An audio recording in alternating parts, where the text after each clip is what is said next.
Alright, so if you attend any sword class, they're gonna tell you that the best practice swords are steel.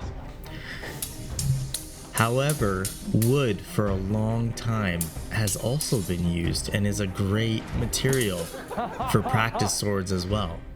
But what if you want something in between? You know, something that won't break like wood, but at the same time something much less expensive than steel. That's where aluminum comes in. Now, before you go off and say like, oh, aluminum's horrible, it can't be done, like, look, it feels more real than wood. It's cheap. You can make them yourself, like we're about to do here, and they're so fun to use. Like they actually feel really, really good in the hand, and you can mimic a lot of like what you could do with steel all by yourself, like making it yourself. So without further ado, let's get into it. So this journey begins with me, a sword nerd, Al, a meticulous professor, fire, aluminum, sanding tools, and a whole bunch of other really sharp things that you want to be very, very careful with. Now, before we get into how you make an aluminum sword right in your home, let's look at the final product. Like, this is what we were able to come up with. The hilt is a solid maple wood, and the guard, the pommel, and the blade are all aluminum. And look how much more impressive this is than your run-of-the-mill wooden sword. And at a fraction of the cost of a steel sword. Again, steel practice swords can be very, very expensive. This thing has a full tang, and it was peened into the pommel in a very traditional sword making method. It's super, super legit, and this is how we made it.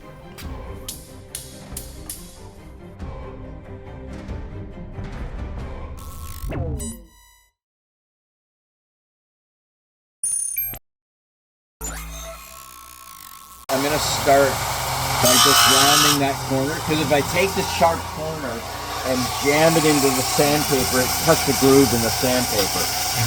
So I'm going to first just get rid of that corner a bit, and then work it back and forth.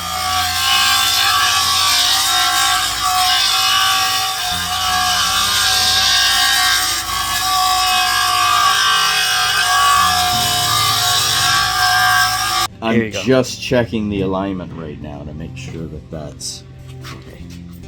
That's okay. So okay. If you look, we got no particular gap there, which is what I wanted. Perfect.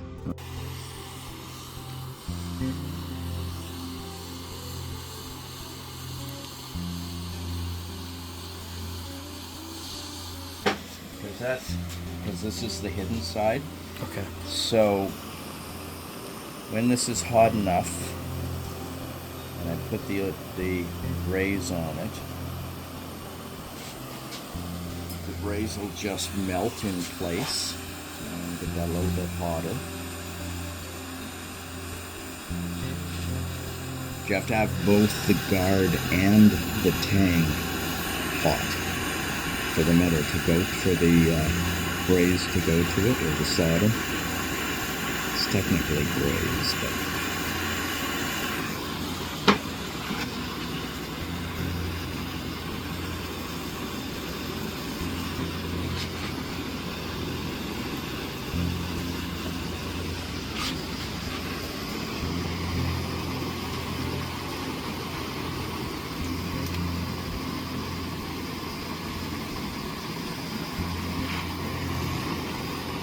not quite hot enough.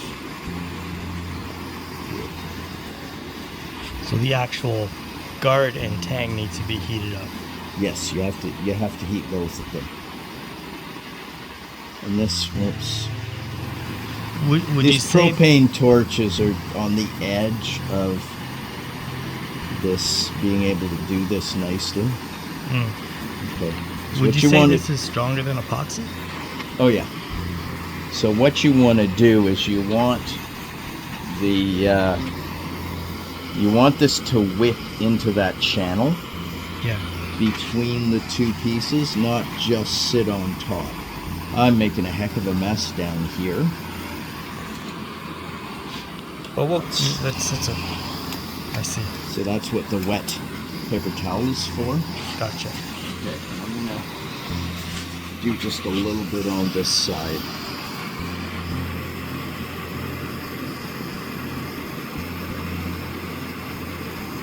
So the metal should actually be hot enough that the braze just melts in it without the flame there. But this is a little big, and we got a really nice breeze coming through here, which is lovely for us, but it's cooling the metal. Gotcha. And you needed to watch that flame behind you. Yeah, you almost lit my hair on fire, but it's okay. Yeah. I need a haircut anyways, right? There we go, that's whipped in a little bit. Okay.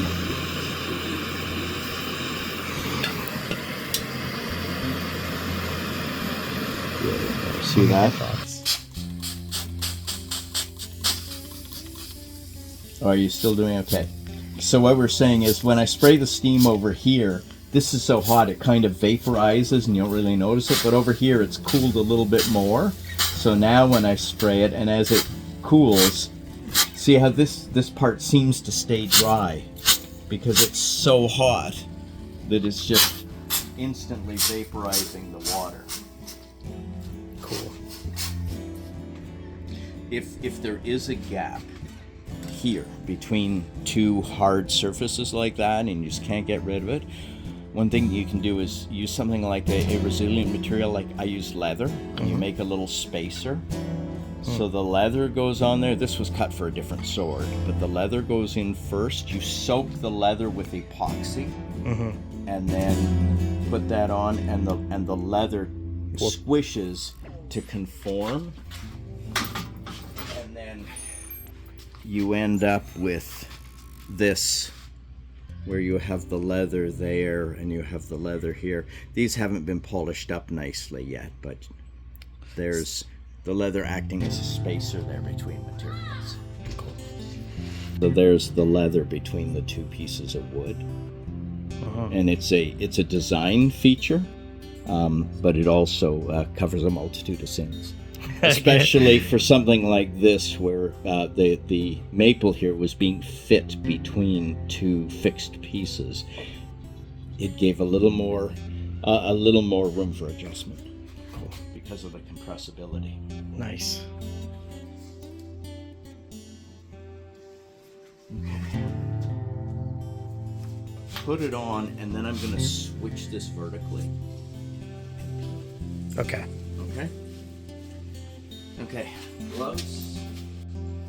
Okay, so we're just about to epoxy the hilt into place and then peen on the pommel over the hilt. So we've checked everything, we've dry fitted it, we've made sure we have alignment marks there, so we put everything on. This piece of tape is here so that I can fill this with the epoxy and then press it on, and that will keep the epoxy inside while I press it onto the tang. Once that's in place, we're going to take the pommel will go on, and then going to rotate the vise, and we're going to peen immediately after putting this all together, and that will tighten the pommel down onto the hilt. To do the epoxy work, I am double gloving with nitrile gloves. It gives me more protection, and and my cheap gloves are ripping, but it gives me more protection, and it also means that when you get epoxy all over your hands, which you're going to, if I need to take the gloves off to grab something clean, I can rip off the outer pair of gloves and I can then work with the inner pair of gloves, or I can slide another pair of gloves over easily.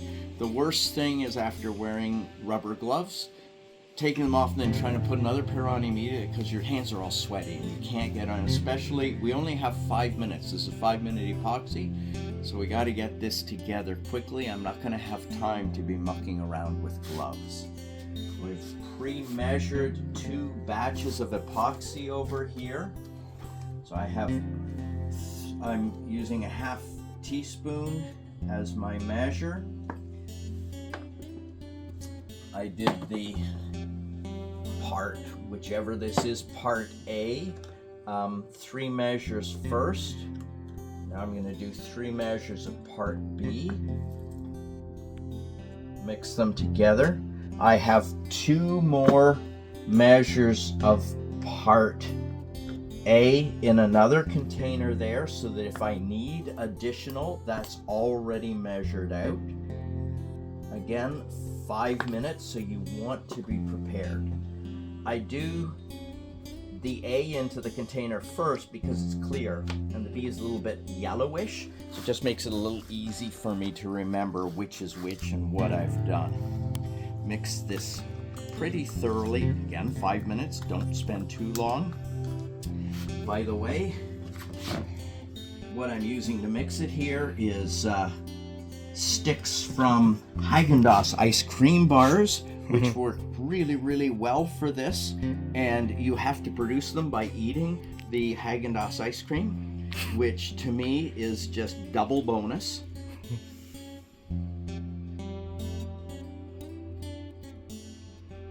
It's got an air bubble coming up. Now this doesn't have to be completely full of the epoxy, because the tang is going to take up a lot of that space, but I want to make sure that I don't want to be short on the epoxy,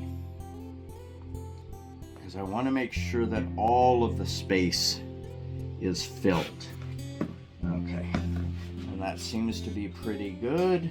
So now put our alignment mark there, push this through, and that is on. Seat the pommel.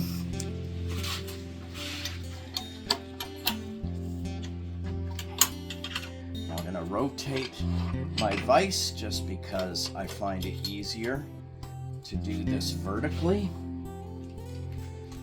As I said, I've got epoxy on the gloves, so I can strip off that pair of gloves, and wonderfully enough, I've got epoxy on my peening hammer. Now, we want to have Sharif here, whose sword this is going to be. He wants this to have a little mushroom on the peening. I'm not going to make it flat, so that's why I've left a little extra. There was about 4 millimeters of metal there. And what's happening here is that as I'm hitting this, it's actually driving the aluminum down and spreading it out inside the channel. And this should have put a spacer there. Okay, don't worry about it.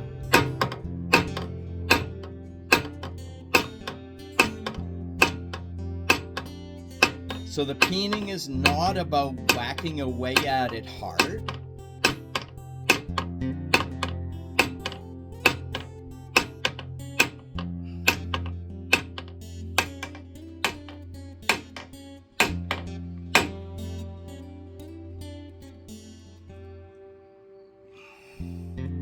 Alright, and we're going to let the epoxy set now. We've got, looks good from that side. From this side, I'm not going to show you. But we've got a little gap on this side. We'll come up with a solution later. Okay. So I don't know how long that video is. Sharif can probably tell me. We're at 6 minutes, but I'm gonna 6 minutes. So all that, including explanation, in 6 minutes. But the prep for this has taken us, just to prep the handle and the pommel today. We've been at this for about 4 hours. It's all about the prep work that lets you do that assembly in the 5 minutes. Awesome.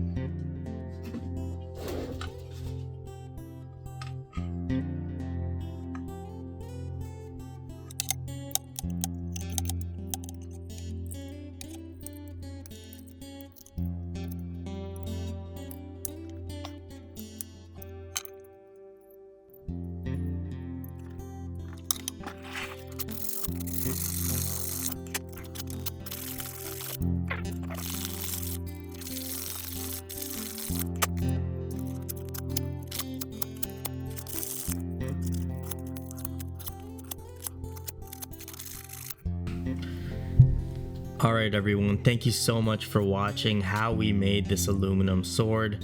What do you think about training swords? Do you use steel only? Would you or have you used aluminum in the past? Do you ever use wood? Let us know in a comment. And thank you so much for watching. We'll catch you next time. Oh, and if you do want us to make you an aluminum sword, let us know. You never know, we might get around to it. Take care and be safe. Bye.